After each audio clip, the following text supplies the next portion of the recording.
Amis de la culture, férus de belles lettres, passionnés de livres, bonsoir et bienvenue une fois de plus à votre chronique littéraire Beyond Littérature sur Beyond Télévision. Voilà, toujours avec ce même plaisir-là, notre de vous présenter les publications congolaises, de vous présenter les auteurs congolais. Voilà, nous avons comme ça cheminé avec vous depuis le début de cette année et maintenant c'est pratiquement la fin de l'année 2016. Quel plaisir de savoir que vous êtes toujours là en train de nous suivre pour savoir tout ce que du monde livre ici en RDC.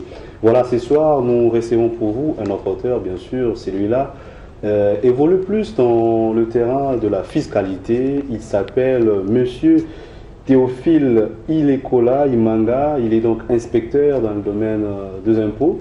Il est ici avec nous sur ce plateau et l'ouvrage qu'il publie s'appelle Les impôts congolais, publié aux éditions Mediapol. Monsieur Théophile, bonsoir et bienvenue. Bonsoir, monsieur Ali.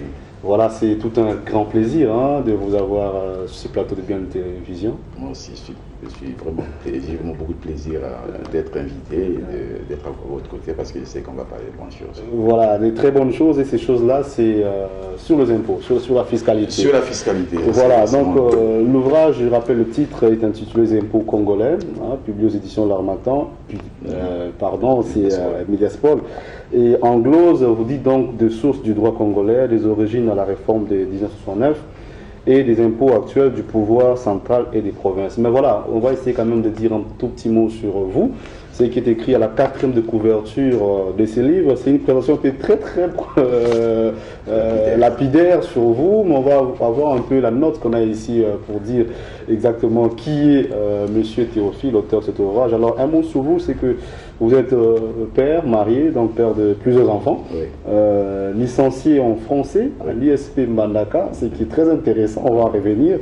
Vous avez fait un master professionnel en sciences des organisations, filière administration fiscale à l'université Paris-Dauphine, bien sûr en France. Vous êtes inspecteur des impôts, vous êtes auteur de plusieurs autres publications, notamment sur la TVA, analyse et commentaires de la législation de la réglementation congolaise, Mediapol toujours, Kinshasa 2012. Que sais-je des procédures fiscales congolaises? On l'a même ici avec nous, voilà. On va parler aussi de cet ouvrage. Oui. Que sais-je des procédures fiscales congolaises suivant le texte de la réforme de 2003 tel qu'il est modifié et complété par des textes subséquents, mais aussi un ouvrage aussi sur la TVA. Voilà, donc on comprend vraiment que vous, c'est les impôts, c'est la fiscalité, mais je l'ai dit tantôt, je constate là que votre formation de départ, c'est le lettre. Et du coup, voilà, vous êtes aujourd'hui un grand monsieur dans le domaine de la fiscalité. C'est depuis 2001 que vous êt comme ça la DGI. Comment est-ce que vous y êtes parvenu? Non, disons que je suis aux impôts depuis 1994. Oui. Bon, j'ai fait carrière là-bas. Et c'est une passion pour moi. En fait, j'ai découvert les impôts quand je suis venu aux impôts. C'est ce qui peut étonner les gens parce que je ne suis pas de formation de droit, je n'ai pas fait de droit. Mais c'est quand je suis arrivé aux impôts que j'ai découvert que c'était quelque chose de très passionnant. Parce que finalement, j'ai compris que mon père même était dans les affaires et il était à tout moment dérangé par les impôts. Je ne connaissais pas trop.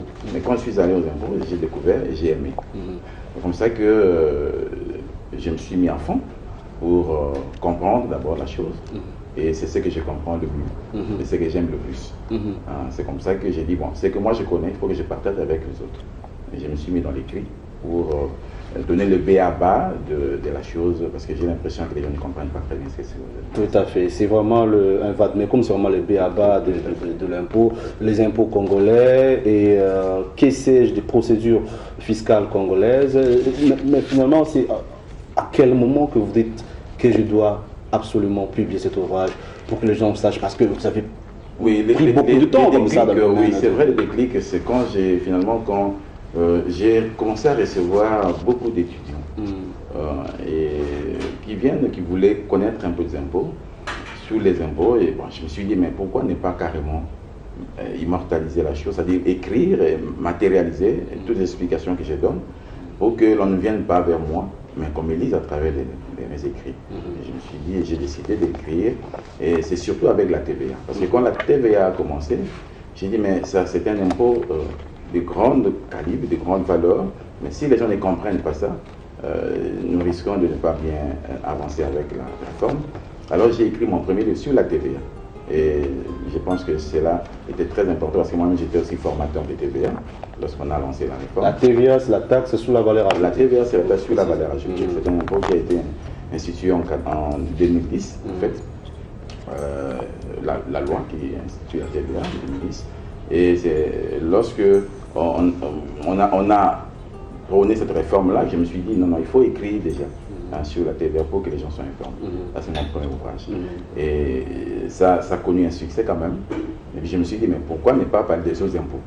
Alors j'ai dit, bon, dans ces cas-là, j'écris sur tous les impôts, et c'est ça qui justifie les livres que vous avez entre vos mains, les impôts congolais. Voilà, au départ, une formation littéraire, le français, et après, maintenant, vous êtes dans le domaine des impôts, et moi, quand j'ai reçu votre livre, vous l'avez même senti quand on a eu à communiquer, je l'appelais professeur, parce que du coup, je me suis dit, oui, ça doit être un pédagogue sur la matière, mais non, vous n'êtes pas professeur d'université, vous êtes juste quelqu'un qui est très expérimenté dans le domaine des impôts, ce qui est donc un avantage pour votre livre, que je considère pratiquement comme un b.a.-ba sur les impôts, puisque à la fois vous êtes un praticien des impôts et vous nous apportez une bonne théorie qui a des traits réels sur l'impôt congolais. Oui, c'est un peu un mélange entre la théorie et la pratique. Et la pratique. Oui, c'est ce qui est positif dans cet ouvrage, parce qu'on est assez pragmatique. On ne vogue pas dans le néant, mais on donne des choses qui peuvent intéresser le lecteur.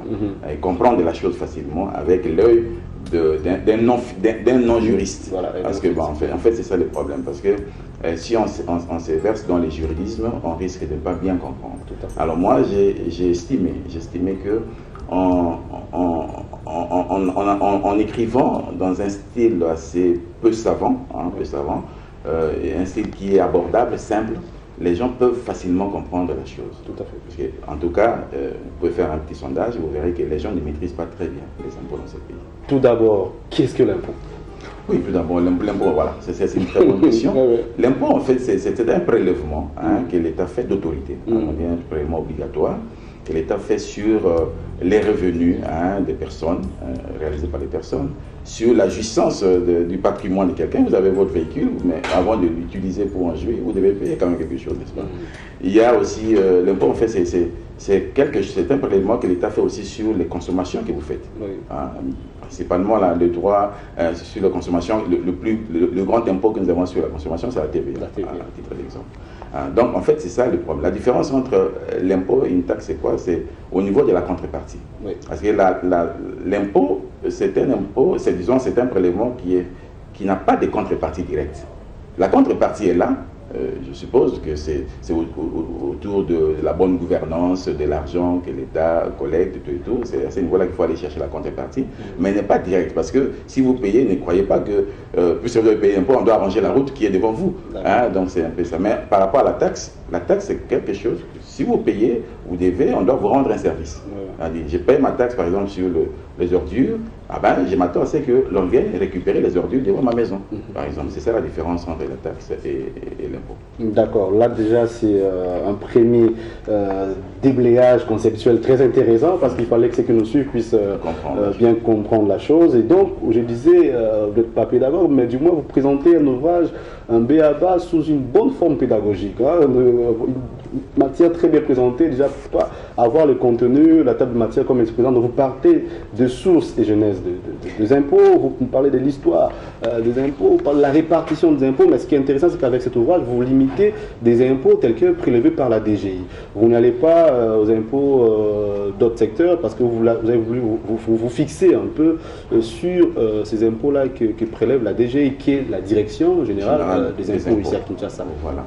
En fait, non, disons que je suis de formation pédagogue quand même, parce que j'ai fait l'ISP, c'est-à-dire l'Institut supérieur de pédagogie appliquée. Oui, ça c'est ça. Ça c'est ça. Ok, mais alors, je me suis dit, mais puisque j'ai la méthode, pourquoi ne pas communiquer ce que je connais en suivant cette méthode pédagogique, tout simplement. Pourquoi? Dans les styles que j'ai utilisés dans la présentation, ma formation a un peu influencé l'ouvrage. Et c'est vrai que je rappelais des choses. Mais ce rappel-là est très important parce que comme il y a peu d'ouvrages sur la fiscalité au Congo, on parle très peu de ce que les Belges ont fait dans ces pays. Les impôts, nous les avons trouvés. Les Belges ont levé l'impôt dans ces pays. Mais il n'y a pas beaucoup d'écrits sur ça. Alors je me suis dit, non, pourquoi ne pas rappeler d'abord la période des Belges? Qu'est-ce qu'ils ont fait depuis l'État indépendant du Congo jusqu'à l'indépendance? Comment était prélevé l'impôt et quels sont les impôts qui étaient prélevés? Ça, c'est une partie, disons la deuxième partie de l'ouvrage. Mais la première partie, c'est la première partie à concerner plutôt les sources. Je voulais juste expliquer aux gens qu'on ne prélève pas des impôts comme ça. Les impôts, c'est une émanation de la loi. En fait, c'est la loi qui institue l'impôt. Et même des exemptions d'impôts, c'est de par la loi.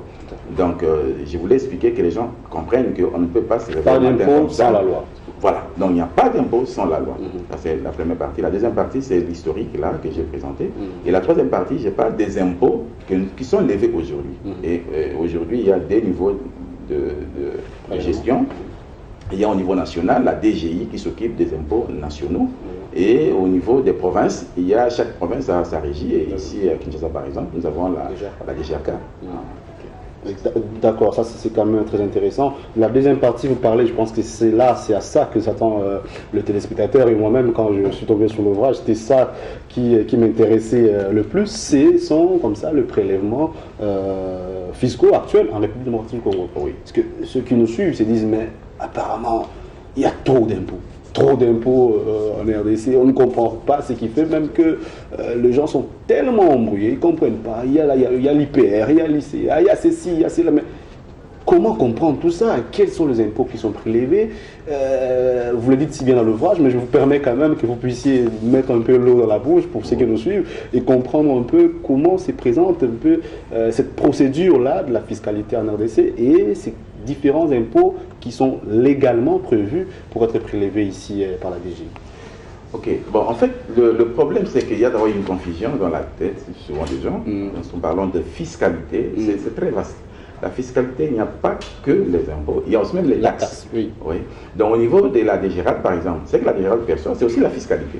Et comme nous disons qu'au Congo, par exemple, la fiscalité est très lourde, c'est-à-dire on fait la somme de tout ça. Il y a les impôts qui sont levés par la DGI, il y a les impôts qui sont perçus au niveau de la DGRAD, disons les taxes, vous voulez dire, et il y a aussi ce qui est payé au niveau de la douane. Tout ça, ça fait trop. Ça fait trop, c'est comme ça on dit que non, il y a un poids fiscal. Mais en réalité, au niveau de la DGI, il n'y a pas beaucoup d'impôts. Il n'y a pas beaucoup d'impôts, et encore qu'il y a quelques impôts qui ont été même cédés aux provinces. Ok. Aux ETD. Oui, aux ETD. Alors, au niveau national, disons on peut catégoriser quelques impôts simplement. Donc, il y a plus les impôts sur le revenu qui sont levés au niveau de la DGI, au niveau de la Direction Générale des Impôts, au niveau national. Encore qu'il y a un impôt même sur le revenu qui a été cédé aux entités, disons à la province, notamment l'impôt sur le revenu locatif. Donc, nous avons principalement les impôts sur le revenu, ce sont les impôts nationaux. Nous avons aussi les impôts, l'impôt sur la consommation, c'est-à-dire la TVA, par exemple. Ce sont les grands impôts et à l'intérieur, il y a quelques particularités, notamment l'impôt exceptionnel sur la rémunération des personnes expatriées. Il y a un impôt individuel, mais qui n'est malheureusement pas levé, qui est payé par le personnel domestique des maisons, mais ce n'est pas si vous avez des domestiques à la maison, est-ce que vous payez les impôts pour eux. En fait, normalement, ils devaient payer aussi quelque chose. Il y a d'autres impôts, notamment les droits, principalement, ce ne sont pas vraiment des impôts, mais ce sont des droits. Par exemple, pour pouvoir rouler avec votre véhicule sur les artères, disons sur la route du pays, vous devez l'immatriculer, par exemple. C'est un droit que vous devez payer. Il y a un impôt aussi, l'impôt sur le véhicule, ça, ce sont des impôts qui ont été cédés. Donc, au niveau de la DGI, il n'y a vraiment pas beaucoup d'impôts. Donc, si on doit tenir compte de la fiscalité vraiment dans le sens des impôts seulement, il n'y a que les impôts sur le revenu au Congo qui sont payés, sur le revenu professionnel bien sûr, et la taxe sur la valeur ajoutée. Donc, tout le monde est redevable. Oui, c'est-à-dire il y a cette notion. Des gens qui ne peuvent pas aussi payer l'impôt, ou bien tout le monde est astreint à payer l'impôt? Oui, logiquement, c'est lui qui exerce une activité qui génère des ressources est soumise à l'impôt. Bon, mais sauf que dans la manière de collecter cet impôt, de prélever cet impôt, il y a des mécanismes qui sont, et ça, on entre dans les procédures. Et il y a même un livre que j'ai écrit sur le procédures. Évidemment, d'ailleurs, c'est... justement, donc là, il y a des personnes, il y a des redevables. Hein. Je peux être un redevable réel parce que c'est moi qui paye, mais c'est lui qui collecte cet impôt à la source. C'est le redevable légal, c'est celui qui va traiter avec l'État. Donc si je suis par exemple travailleur, quelque part, c'est mon employeur qui va retenir à la source. Les contribuables, c'est moi. Parce qu'on me retient sur mon salaire, oui, et on reverse. C'est comme les cas évidemment avec le bailleur et le locataire. Hein, le bailleur, c'est lui qui bénéficie de l'argent, mais il y a des retenues à la source qui se font quand même sans les mécanismes, les modalités de recouvrement. Mais parce qu'on parle de bailleur, est-ce que cet impôt-là, l'IRL, là, est toujours prélevé? Apparemment, la DG a beaucoup du mal, ou la DGRK, je ne sais pas qui doit prélever, a beaucoup du mal à mettre la main dessus. Et comme c'est ce que je dis, c'est un impôt qui a été cédé aux provinces. Oui, oui. Donc ça fait partie des recettes des provinces. Alors, la DGI ne s'intéresse plus à ça, parce que ça, c'est déjà cédé. La Constitution l'a donné. Là, c'était plutôt aux provinces. Et bien, à partir de ce moment, ce sont les provinces qui doivent s'occuper du recouvrement, de l'imposition et du recouvrement de cet impôt-là. Qu'est-ce qui s'est fait au niveau des provinces? Bon, c'est ça justement, le but de mon devoir, c'est d'expliquer un peu aux gens, qu'ils comprennent que c'est un impôt qu'ils doivent payer, et d'expliquer aussi à ceux qui doivent prélever que non, voilà comment on le fait pour prélever. C'est ça le but de cet ouvrage. Oui, mais après, ce qu'il y a avec l'impôt, c'est qu'il y a une contrepartie, bien sûr, qui n'est pas directe. Mais cette contrepartie-là, évidemment, ça c'est quand même, on peut dire, un échappatoire, ce que diront les gens qui sont instants à payer l'impôt, puisqu'ils s'attendent à avoir quelque chose. Mais vous leur dites, voilà, ce n'est pas direct, donc ne t'attendez pas à voir exactement ce que vous attendez à voir. Peut-être qu'on l'a affecté à autre chose, mais cela peut pousser les gens à se soulever ou à ne pas pratiquement payer l'impôt. Bon, je paye l'impôt depuis des années, mais voilà, je ne vois pas une bonne gouvernance, je vois toujours les routes en délabrement, voilà, rien ne s'est fait, mais je suis contraint. Est-ce que cette façon de faire l'impôt ne serait pas justement une simple façon de copier l'étranger, parce que là-bas on paye l'impôt, donc on ne doit pas payer l'impôt, alors qu'ici on ne voit rien de ce que l'État fait. Bon, en fait, c'était un problème de civisme, et d'information aussi. Oui. Parce que je pense que comme je l'ai toujours dit, la plus grande arme qu'on peut donner à un peuple, c'est l'éducation. Si on éduque les gens peuvent comprendre et agir en conséquence. Ce n'est pas que il n'y a pas de contrepartie. La contrepartie est là. Mais la contrepartie est bien définie par le législateur, parce que c'est le législateur qui dit, durant cette année, voici les impôts que vous allez lever, vous allez prélever. C'est ce qu'on appelle la loi des finances. Ce sont les députés et les sénateurs qui décident de ça. Et ils décident des impôts qu'on doit lever durant cette année et des dépenses qui doivent être faites. Parce qu'en fait, n'oublions pas que la force d'une nation, l'argent que l'État a, ne provient que de ce que nous payons comme impôts. L'État n'est pas commerçant. L'État ne gagne que sur base de ce que nous payons comme impôts, comme redevance, comme taxes. Alors c'est ça la somme de tout ça qui fait que l'État ait les moyens. Bon, mais ne demandez pas à l'État, le gouvernement, d'affecter l'argent pour faire plaisir à ceux qui payent. Vous pouvez payer vos millions, mais devant vous, la route n'est pas arrangée. Sachez qu'il y a un planning, parce que le pays fonctionne sur base des textes. Le Parlement dit, écoutez, vous prélevez tel montant auprès de tel contribuable, parce que c'est la loi, mais cet argent-là doit être affecté, par exemple, à la construction d'une école. Donc, votre argent, on n'a pas arrangé la route chez vous, mais avec cet argent-là, on a construit une école quelque part. Donc c'est comme ça qu'on dit qu'il n'y a pas de contrepartie directe. Ce n'est pas celui qui paye qui doit bénéficier directement des avantages de cet impôt-là. Donc c'est ça. Quelque part, vous nous parlez des exonérations aussi, des gens qui sont exemptés des impôts. Oui, il y a là encore, il faudrait que, bon, c'est pour dans les livres, j'ai expliqué aussi, la différence entre exemption et exonération. Bon, l'exemption, c'est du fait de la loi. C'est-à-dire la loi a prévu que tel ne paye pas, ou telle opération n'est pas soumise à l'impôt. Là, ce sont les exemptions, c'est de par la loi. Mais les exonérations, ce sont des choses qui sont prévues dans la loi. Vous devez payer, mais on dit, par exemple, vous voulez promouvoir tel secteur d'activité. Bon, l'État dit, écoutez, c'est ce que moi je devais faire. Je ne l'ai pas fait, mais vous avez vu vos moyens, vous avez mis vos moyens en jeu, alors on vous exonère. Vous ne payez pas tel impôt durant telle période. Avec l'exonération, il y a toujours un délai. Mais avec l'exemption, c'est du fait de la loi, donc tant qu'on ne change pas la loi, l'exonération est là. Les impôts congolais, écrits par M. Théophile Ilekola Imanga, inspecteur aux impôts, une fois la DGI. J'aime bien votre démarche, celle de pouvoir vulgariser la notion de la fiscalité, la notion des impôts au Congo. Mais vous le faites en tant qu'auteur, en tant qu'individu. Mais vous êtes cadre de cette grande institution qu'est la DGI. Je pense que la DGI devrait, elle, s'y mettre aussi à vulgariser, n'est-ce pas, sur son travail. Parce qu'on ne voit pas, les gens restent tellement néophytes en la matière, ils comprennent rien, ils savent rien, alors que s'ils s'y mettaient aussi elle-même la DGI, je pense qu'aujourd'hui les gens seraient un peu au courant de ce qu'ils doivent faire. Il faut dire que la formation, c'est pas vraiment le problème de la DGI, parce que en fait, je suppose que la formation doit commencer déjà au niveau de l'école. Les droits fiscaux doivent être vulgarisés. Déjà au niveau du secondaire, les enfants doivent savoir c'est quoi l'impôt. Ils doivent grandir avec cette notion-là dans leur tête. Il faut ne pas venir comme moi, à mon époque, je vous ai dit au début de l'émission ici, que moi j'ai découvert les impôts quand je suis venu aux impôts. Vous comprenez? Ce n'est pas une bonne chose. Il faut déjà au niveau de l'école secondaire, l'école primaire même, parler déjà de ces notions-là. La DGI fait quand même sa part, parce que la DGI a principalement pour mission de collecter tout ça, mais il faut pas, on lui ajoute aussi la mission de la vulgarisation, qu'on fait quand même, ça demande des moyens, mais il faut aussi demander aux intellectuels que nous sommes de faire le travail. Tout à fait. Nous tous, nous sommes appelés à aider le pays.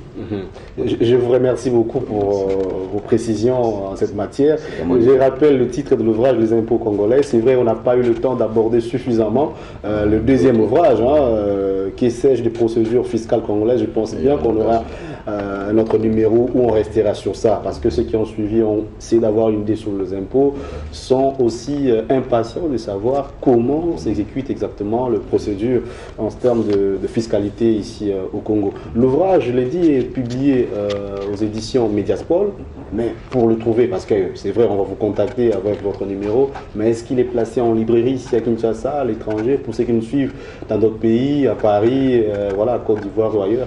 Oui, je pense qu'on va travailler avec l'éditeur pour voir dans quelle disponibiliser l'ouvrage. Il était produit en petite quantité, il a été déjà, je suis pratiquement en rupture de stock, mais on va produire d'autres ouvrages et on va mettre à disposition du peuple, notamment chez Mediasport. Bien sûr, et si on doit, n'est-ce pas, contacter l'auteur, parce que ça ne pouvait pas manquer. Je pense bien les coordonnées, si possible, comme ça les gens pourraient bien sûr vous contacter. Oui, si vous me contactez par email, c'est théo.ilekola@gmail.com. Bon, et au numéro de téléphone, c'est 081 0151 296. Voilà. Comme disent les Belges. Donc plus 243 81. Oui, 80, 081, donc plus 243, 81, 0151, 296. D'accord, je pense que c'est très bien suivi. Merci beaucoup. Et ceux qui donc nous ont suivis et voudraient bien sûr contacter l'auteur, n'hésitez pas à le faire. L'auteur nous a dit que l'ouvrage sera placé dans la librairie Mediaspol, mais aussi en attendant, nous sommes là ici à la bibliothèque Wallonie-Bruxelles. Je pense bien que l'auteur nous laissera quelques exemplaires ici, où nous tournons cette émission, ici à la bibliothèque Wallonie-Bruxelles, ici en plein centre-ville. Vous aurez bien sûr droit à consulter cet ouvrage. J'ai dit grand merci à l'auteur d'être passé ici. Merci. Et donc, bon vent pour vos ouvrages et bonne continuation dans votre activité littéraire en tout cas. N'hésitez pas, bien sûr, c'est vrai, beaucoup de travail à la DGI, mais écrire c'est une passion, je le vois. C'est une passion, voilà. Vraiment une passion. Voilà, vous aussi si vous écrivez comme monsieur Théophile, n'hésitez pas à nous contacter au numéro qui s'affiche au bas de vos petits écrans pour que nous puissions vous recevoir ici dans Bion Littérature et promouvoir ce que vous faites en termes de publication de livres, mais aussi en termes d'exercice littéraire tout simplement. Voilà, aussi on vous annonce que le prix littéraire Zamenga continue, donc ceux qui écrivent, ceux qui font la nouvelle, envoyez-nous vos écrits à travers l'adresse électronique prixzamenga@gmail.com. La date limite c'est le 31 décembre. Vous pouvez bien sûr concourir. Le premier aura un prix de 1000 $, le deuxième 500 $, le troisième 300 $. Donc c'est jusqu'au 31 décembre. N'hésitez pas à nous envoyer vos écrits. Ça n'est donc fini ce soir. C'est pour ce numéro Bion Littérature avec Monsieur Théophile, je rappelle le titre Les impôts congolais. Merci beaucoup. À vous donc de courir pour vous en procurer. On se donne rendez-vous pour la semaine prochaine, même chaîne, même heure. Et donc portez-vous très bien et bonne lecture chez vous.